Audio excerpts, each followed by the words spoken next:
Hi guys, good morning. Ayan, magluluto ako ng gulay para sa aming fur babies. Kasi sinasamahan namin ng gulay yung kanilang dog food. Gulay na may meat, giniling, and then carrots. Last day bumili ko lomo na may carrots. Tapos sinasama ko sa gulay. Diyan, mura sa yote. May nabibiling 10, naka-plastic na. Ayan, pwede na sa kanila. Lalaga ko to. Laga muna natin. Ayan. Laga muna natin siya dito. Tayo natin lumambot.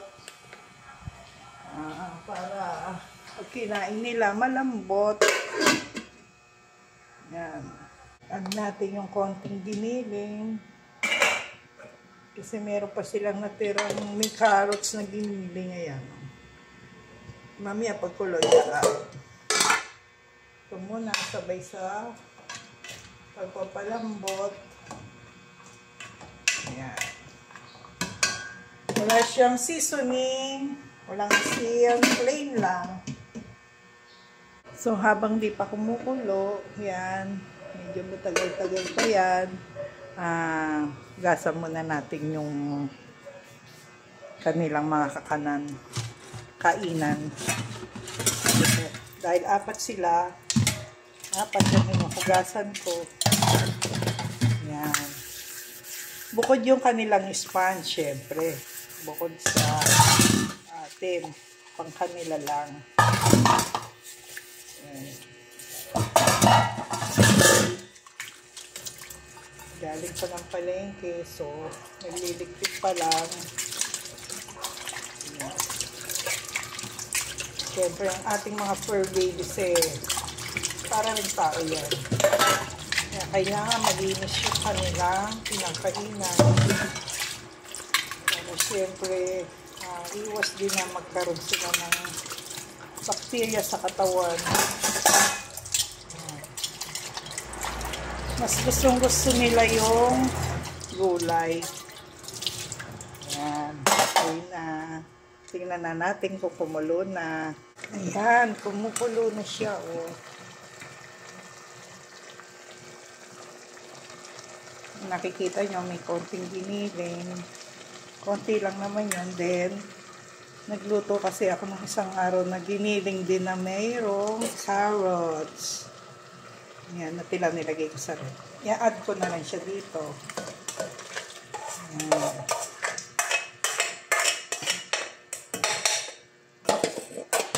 Uluin uli ng kaunti.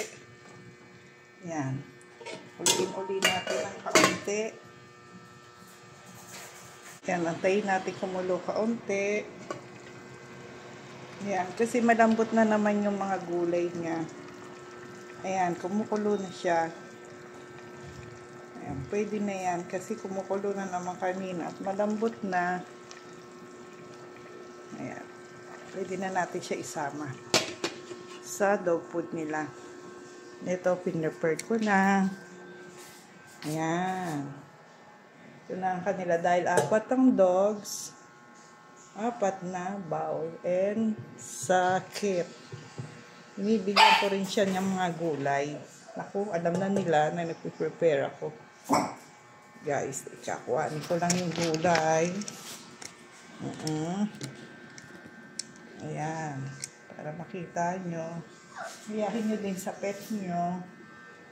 Wait, kunin ko yung gulay. Ito na guys, ang gulay. Pagka ganyan nagpe-prepare ako, alam na nila. Nag-iingay na sila. Ayan, isang ganyan.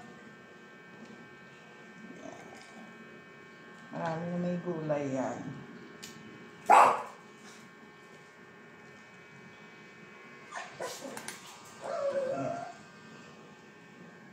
Kung gusto nila yan. Basta yung mga gamit lang nila, bubukod siyempre sa atin.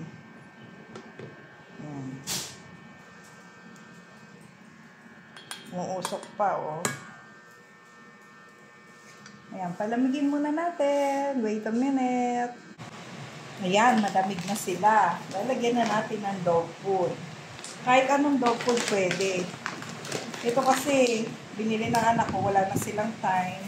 Nasa mall sila. Ito yung nabili nila. Pero kung ako lang, yung kinikilo lang din sa mga sa mga pet store. Ayan. Ay, easy to open ito. Nabili ko siya rito. Ayan. Tapos, meron akong sukatan food nila yan. Ayan, alam na nila na kain na sila, kaya nag-iingay na sila. Isa-isa lang. Pero kasi may dalawang bata pa, malakas kumain. Ayan, nagdag konti. Ayan, nagdag konti. Ayan. And then, haluin na sila. Ayan po.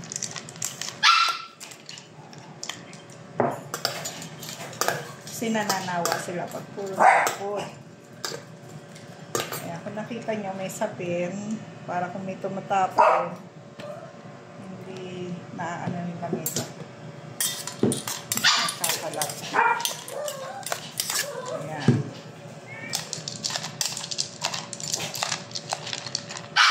Basta yung lahat ng gamit nila, pagpag nyo lang. Yan po, okay na. Papakain na natin. May po muna. Maingay po kasi sila.